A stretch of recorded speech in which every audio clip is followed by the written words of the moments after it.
नमस्कार प्रिय दर्शकों, स्वागत है आपका हमारे YouTube चैनल। भगवान शिव कहते हैं कि ये 7 बातें किसी को नहीं बतानी चाहिए। दोस्तों, आज के समय में ऐसा कोई भी मनुष्य नहीं है जिसके जीवन में दुख, कठिनाइयां और असफलता न हो। ऐसा उनके साथ उनकी ही गलतियों के कारण होता है। वह गलतियां कौन कौन सी हैं और कैसे उन गलतियों को करने से बचा जा सकता है, वह आप इस शिव जी की कथा से जान सकते हैं। शिव जी को सृष्टि के रचयिता। दर्शकों, हम कहानी शुरू करें और आप इस वीडियो में खो जाएं। इससे पहले अगर आप हमारे चैनल पर पहली बार आए हैं तो हमारे YouTube चैनल को सब्सक्राइब करें। प्रिय दर्शकों, अगर आप भी भगवान श्री कृष्ण को सच्चे दिल से मानते हो तो कमेंट में सच्ची श्रद्धा से जय श्री कृष्ण जरूर लिखें। दोस्तों, शिव जी को सृष्टि के रचयिता और संहारक दोनों माना जाता है। त्रिदेवों में शिव जी एक ऐसे देव हैं जिनके बारे में कहा जाता है कि वे हम मनुष्यों के साथ ही इसी पृथ्वी पर निवास करते हैं। शिव जी को औद्योगी भी माना गया है, जिन्होंने हम मनुष्यों के जीवन को सरल बनाने के लिए अनेकों बातें बताई हैं।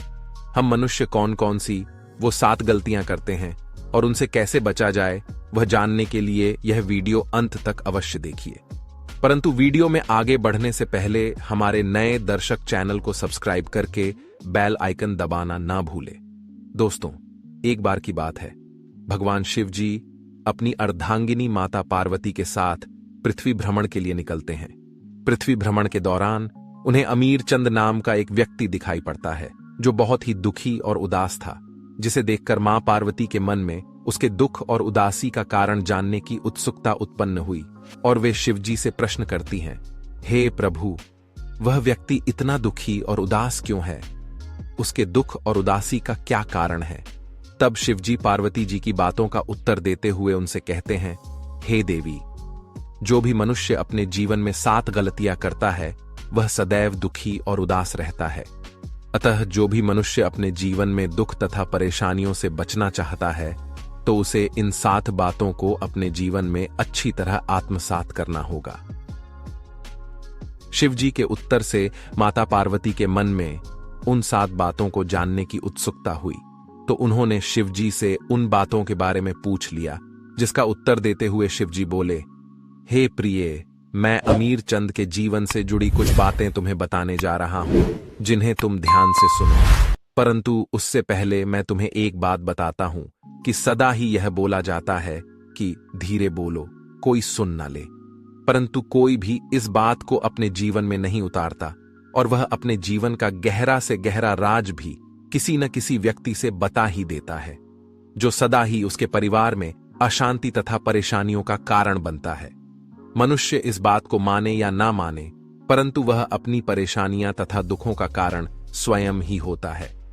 महादेव मां पार्वती से कहते हैं, हे प्रिय, मैं अमीर चंद के बारे में आपको कुछ भी बताऊं उससे पहले मैं आपसे जो बताने वाला हूं उसे ध्यान से सुनिए।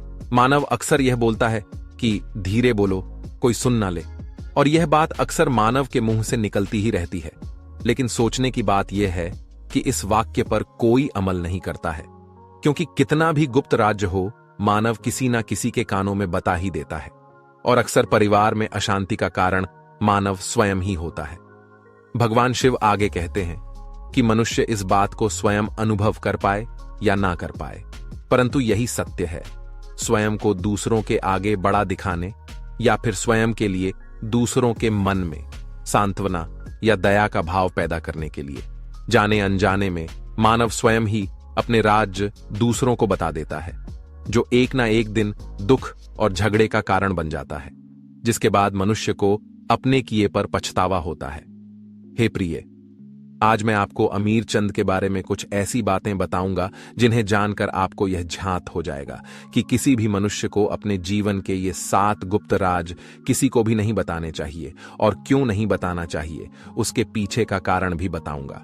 इतना कहकर शिव जी अमीर चंद के पड़ोस के गांव में शिव भक्त का रूप धारण करके वहां निवास करने चले जाते हैं।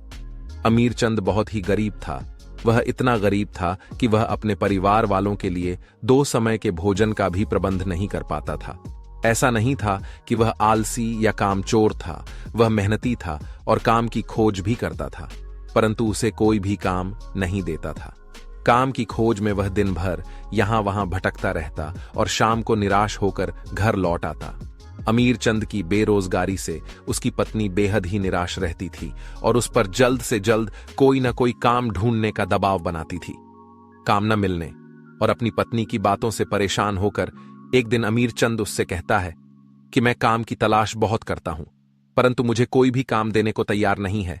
मैं जहां भी काम मांगने जाता हूं वहां से मुझे यह कहकर भगा दिया जाता है कि हमारे पास कोई भी काम नहीं है। अब तुम ही बताओ कि मैं क्या करूं।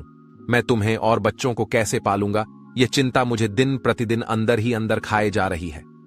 अमीर चंद की बात पूरी सुन लेने के बाद उसकी पत्नी बोली, तुम एक व्यक्ति के पास केवल एक ही बार काम मांगने जाते हो, वह मना कर देता है तो दोबारा उसके पास जाते ही नहीं, परंतु तुम्हें उसके पास दोबारा काम मांगने जाना चाहिए और उसे अपनी गरीबी और मजबूरी के बारे में बताना चाहिए और उसकी हमदर्दी लेनी चाहिए। तुम्हारे बारे में जानकर वह अवश्य ही तुम्हें कोई ना कोई काम दे देगा। अमीर चंद को यह बात सही लगी और उसने बिल्कुल वैसा ही किया। वह उस सेठ के पास दोबारा काम मांगने गया जिसने पहले उसे काम देने से मना कर दिया था और उसे अपनी गरीबी और मजबूरी बताकर उसकी हमदर्दी प्राप्त कर ली। उस सेठ ने अमीर चंद की मजबूरी को समझते हुए उस पर तरस खाकर उसे अपने यहां काम पर रख लिया और वह कई दिनों तक उस सेठ के यहां पूरी ईमानदारी और मेहनत से काम करता रहा। परंतु जब उसे यह पता चला कि वह सेठ उसे अपने यहां काम कर रहे दूसरे मजदूरों से कम वेतन देता है तो उसे बहुत ही ज्यादा दुख हुआ।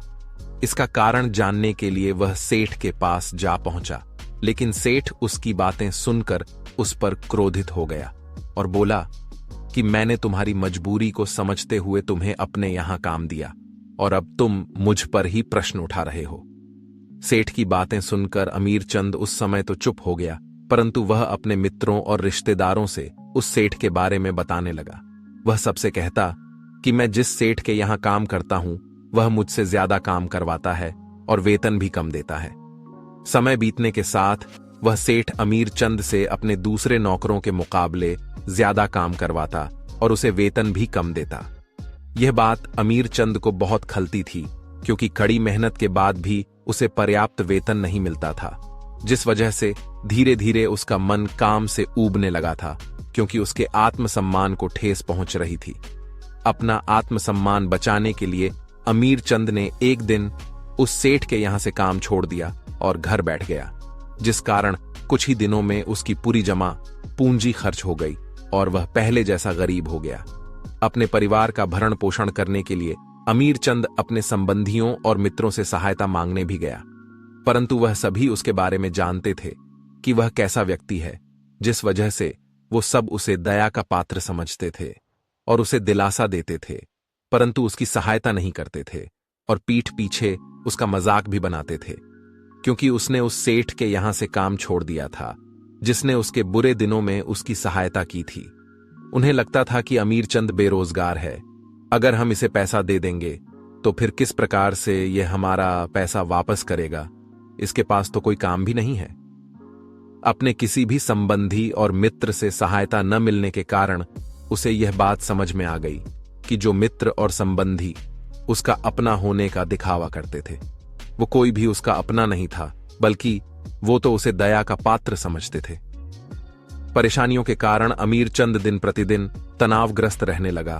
तभी उसे पता चला कि पड़ोस के गांव में एक शिव भक्त आया हुआ है और वह अपनी परेशानियों का हल जानने के लिए तुरंत उनके पास जा पहुंचा और उनके आगे नतमस्तक होकर उनसे अपनी सभी परेशानियों के बारे में बता दिया।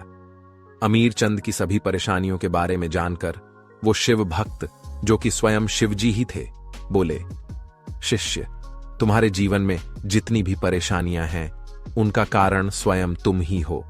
यदि तुम विवेक से काम करते तो इनमें से एक भी समस्या तुम्हारे चित्त को दुखी नहीं कर सकती थी। तुमने स्वयं ही अपने अविवेक और मूर्खता के कारण स्वयं के जीवन को दुख और परेशानियों से भर लिया।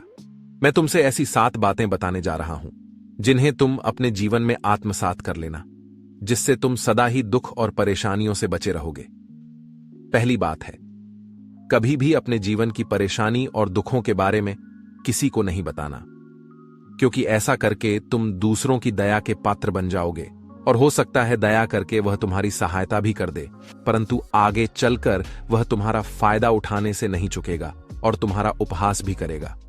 दूसरी बात है, अपने अतीत में की गई हुई गलतियों और भविष्य की रणनीतियों के बारे में किसी से कभी नहीं बताना, क्योंकि जिसे भी तुम्हारे अतीत के बारे में पता होगा वह तुम्हारे द्वारा किए गए अतीत के कार्यों से तुम्हारा भविष्य जोड़ कर देखेगा। तीसरी बात है, अपने घर की बातों को किसी बाहरी व्यक्ति से नहीं बताना चाहिए। ऐसा करने से उस बाहरी व्यक्ति को घर में घुसपैठ करने का मौका मिल जाता है और वह आपका फायदा उठाने से कभी नहीं चूकेगा। पति पत्नी, माता पिता, भाई बहन के बीच के छोटे मोटे झगड़ों और लड़ाई के बारे में कभी भी किसी बाहरी व्यक्ति से नहीं बताना चाहिए। ऐसा करने से छोटे मोटे झगड़े और ज्यादा बड़े हो जाते हैं। चौथी बात है,